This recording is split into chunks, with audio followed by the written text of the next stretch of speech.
자, 오늘 계속 이어서 코로나가 한국교회에 던진 7가지 충격 가운데 오늘은 세 번째 마이너리티.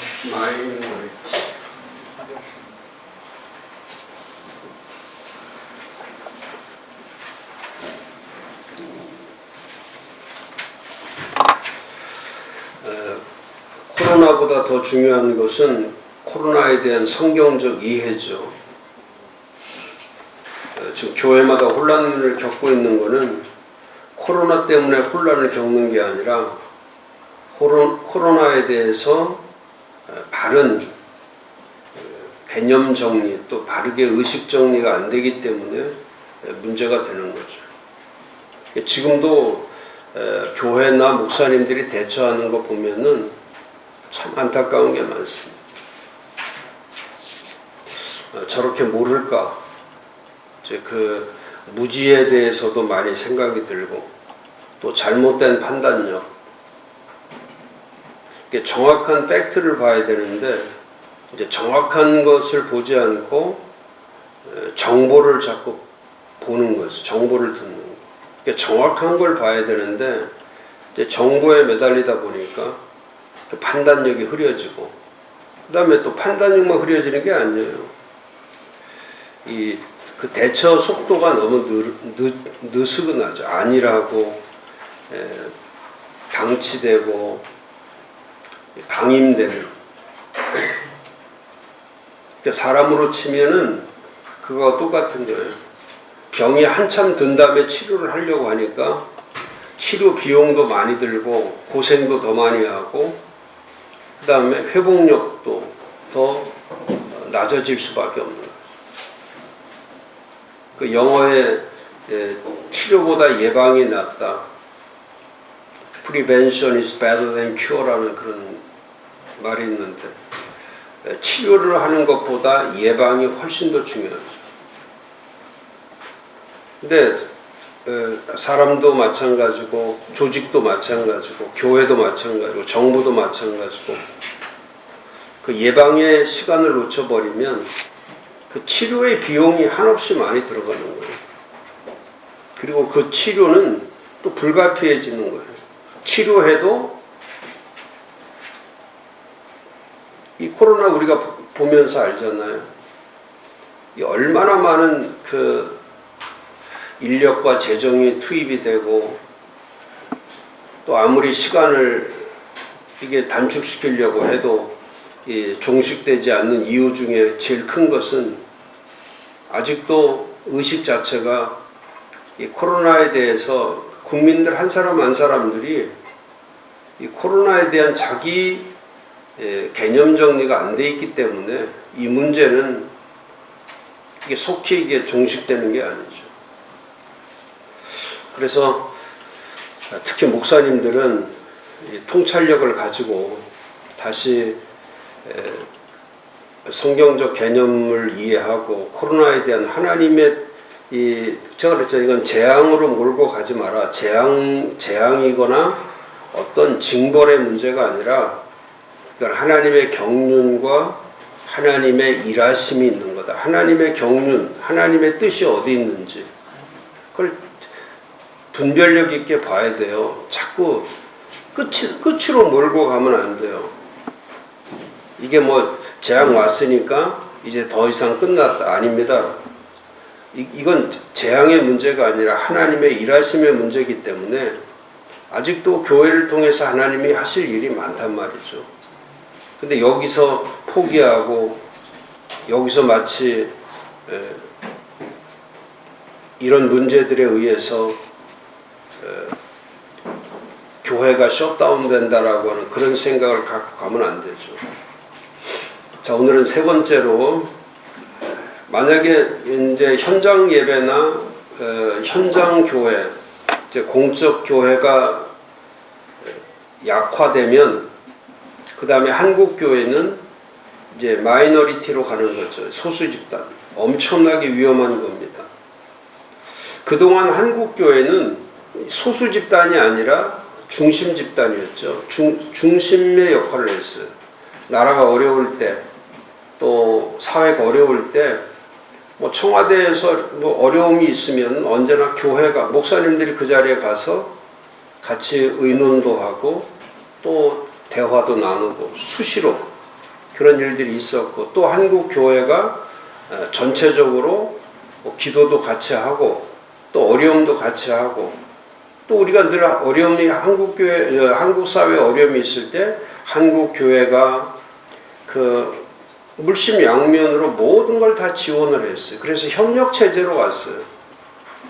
그런데 이번에 이 코로나 사태를 겪으면서 한국 교회는 그야말로 이제 중심 집단에서 소수 집단이라고 하는 마이너리티로 밀려나가 버린 거죠. 또 한국 교회는 전혀 푸시백 하지 못하고 저항도 하지 못하고 반발도 하지 못하고 그냥 무자비한 상태로 이제 당하기만 했고, 이제는 한국 교회가 아무리 메시지를 내도 아무도 그 메시지의 반응을 내지 않습니다. 그러니까 막무가내로 대응 일변도로 나가기 때문에 코로나 사태 이후에 한국 교회가 마이너리티가 되면서 이제 한국 교회는 목소리를 낼 수가 없어요. 왜냐하면 목소리를 내면 과거에는 그 목소리를 들었지만은 지금은 목소리를 내도 듣지 않습니다. 그래서 지금 한국 교회가 처한 위치 포지션 자체는, 한국 교회는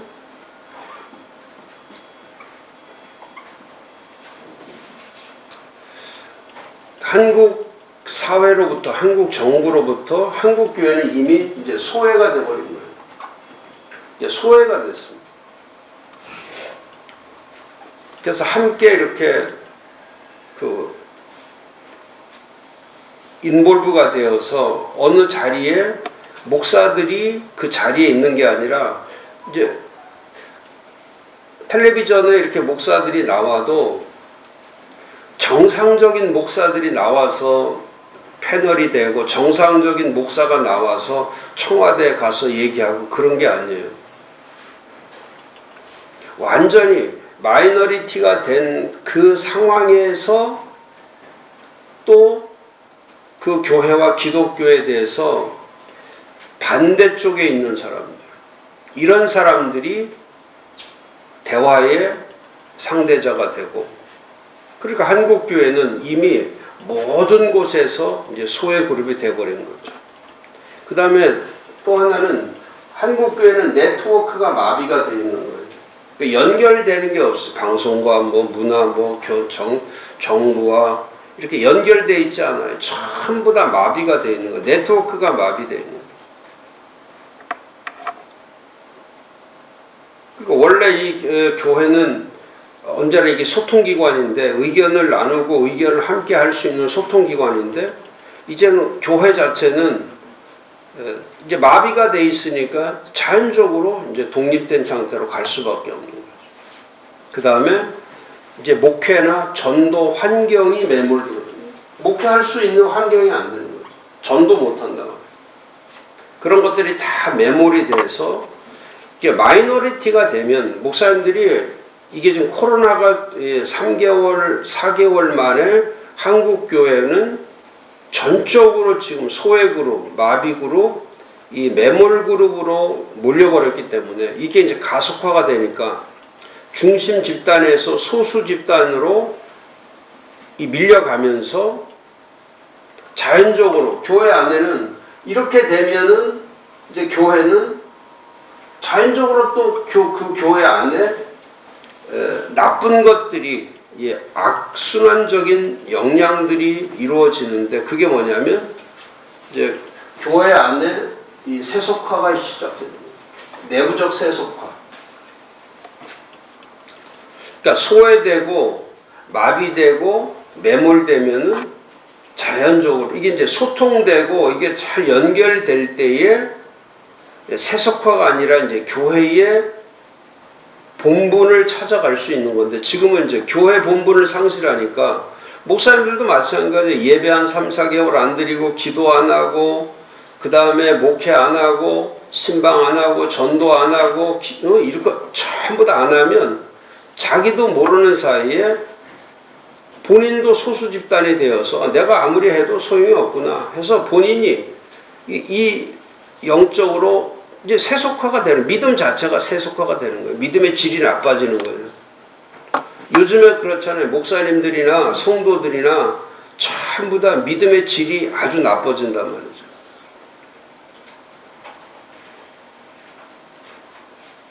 그 다음에 이제 스스로 자괴감이 들고, 아무리 해도 안 된다라고 하는 이제 자괴감이 드는 거죠.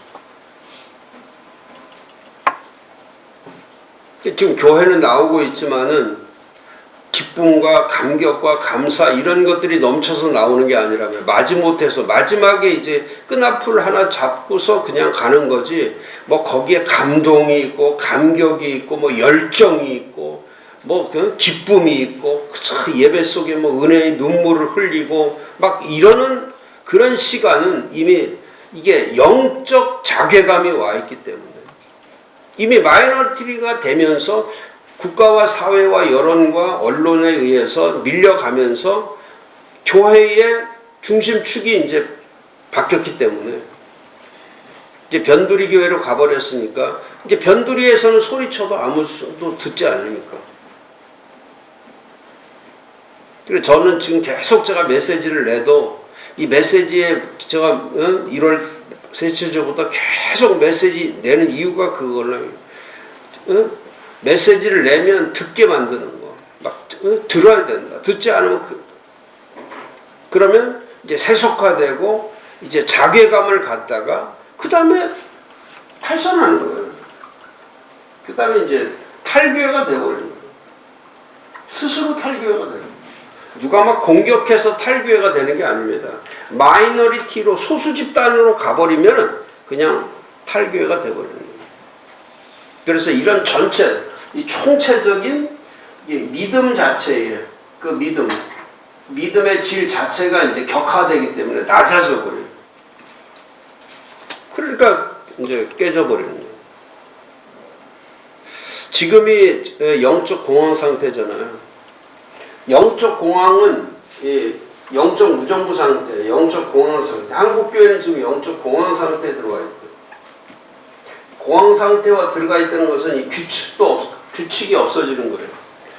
그러니까 규칙적이어야 되는데 예배도 규칙적이어야 되고 목회도 규칙적이어야 되고 기도도 규칙적이어야 되는데 지금은 전부 다 불규칙적이죠. 왔다 안 왔다가 했다가 안 했다가 뭐 또 이제 이번에 또 좀비 또 코로나 이태원에서 나오고 또 뭐 이렇게 나오고 그러면 예배 드렸다 안 드렸다 모였다 또 안 모였다가 기도했다 안 했다가 뭐 엉망진창이죠.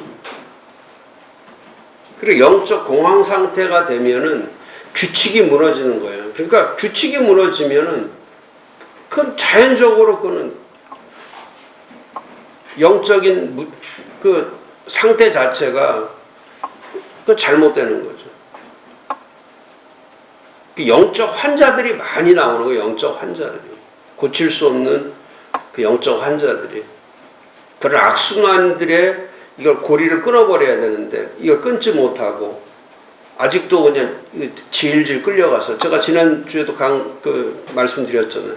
잔불 정리 안 하면 잔불이 또 큰 불 되는 거고 계속 잔불 정리만 안 하고 가면 마지막까지 완전 소각을 시켜버려야 되는데 다 태워버려야 되거든요.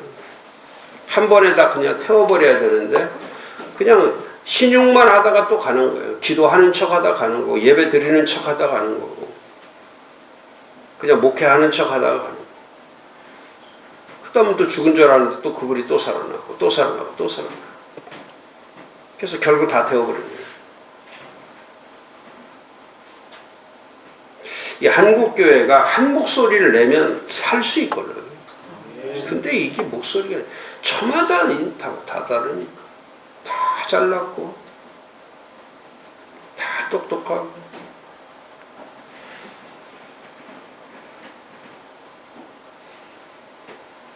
그 다음에 이 영적 공황 상태라는 것은 이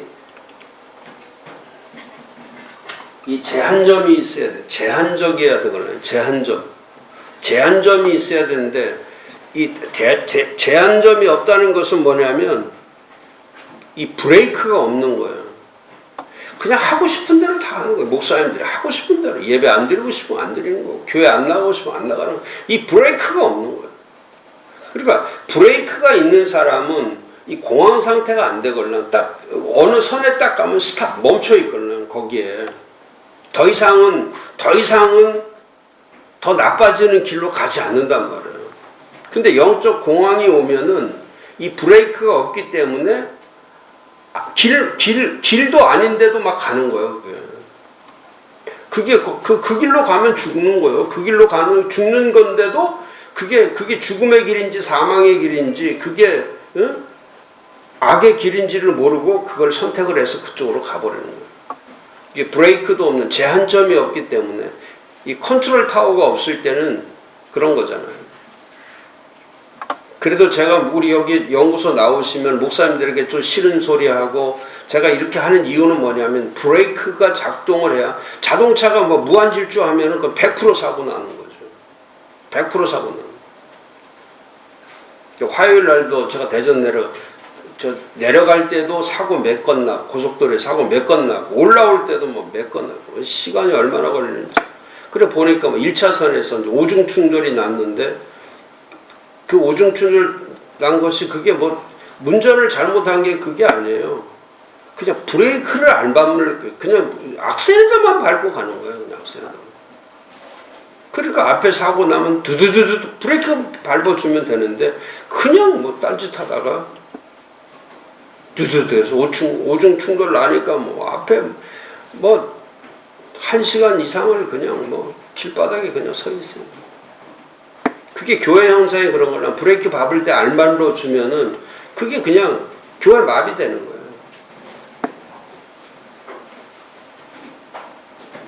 근데 그런 사고들이 자주 일어난단 말이에요. 왜? 공황 상태가 되면 사고가 빈번하게 일어날 수밖에 없는 거예요. 그러니까 한국교회가 여기저기 교회에서 사고가 터지는 이유가 그거예요. 이 브레이크 작동이 안 될 때.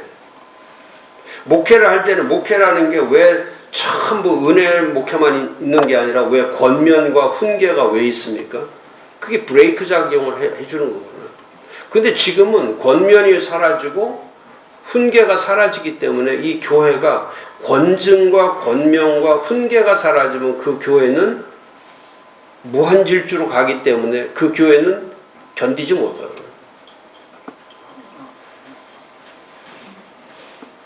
근데 그게 균형을 이루어야 돼요.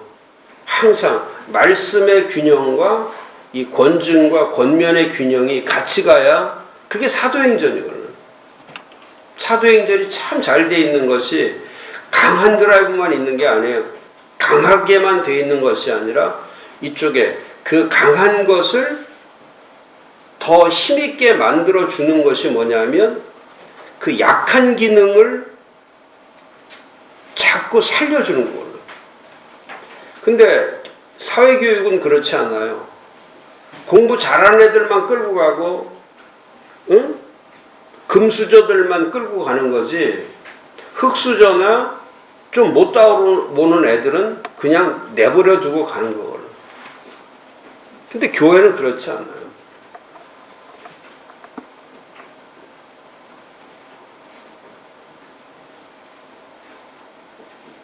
그래서 이 영적 공황을 막으려면 이제 브레이크가 작동하는 교회를 해줘야 된다. 그냥 세상이 달리는 대로 그냥 가게 만들면 안 된다. 어려움이 올 때, 제가 그랬잖아요. 교회는 이렇게 겸손을 가리킬 때, 이 겸손을 가리키고 희생을 가리킬 때, 그 다음에 고난을 가리킬 때, 이걸 특별한 거로 가리키면 안 된다고. 이게 특별한 일이 아니라고. 이거는 교회가 가는, 이건 정상적인 거라고. 정상적인 일이에요. 그러니까 왜 나만 겸손해야 되고 왜 나만 희생하고 왜 나만 고난 당해야 되냐 이렇게 가는 건 그건 교회가 아니라는 그건 사회야. 교회는 이 겸손한 것이 이게 그냥 기본이야. 그냥 겸손이 기본이라니까. 이게 예수 믿으면 겸손한 게 기본이야. 그 다음에 예수 믿으면 희생하는 게 이게 상식이야. 그냥 상식적인 거야. 교회 오면 희생하는 게 나 하나 죽어 없어지는 건 상식이야. 그건. 그리고 그냥 고난 당하는 건 그건 보통인 거예요. 그냥 보통인 거예요. 그냥 아침에도 고난, 점심에도 고난, 그냥 반찬 나오면 이름이 고난의 칼국수, 뭐 고난의 김밥, 뭐 다 우리가 예수 믿는 사람이 만들어내는 거는 고난의 김밥, 희생의 칼국수, 뭐 그런 거야. 그냥 그게 매일같이 그거 먹고 사는 거니까 아침에도 오늘 아침에도 죽 먹었는데.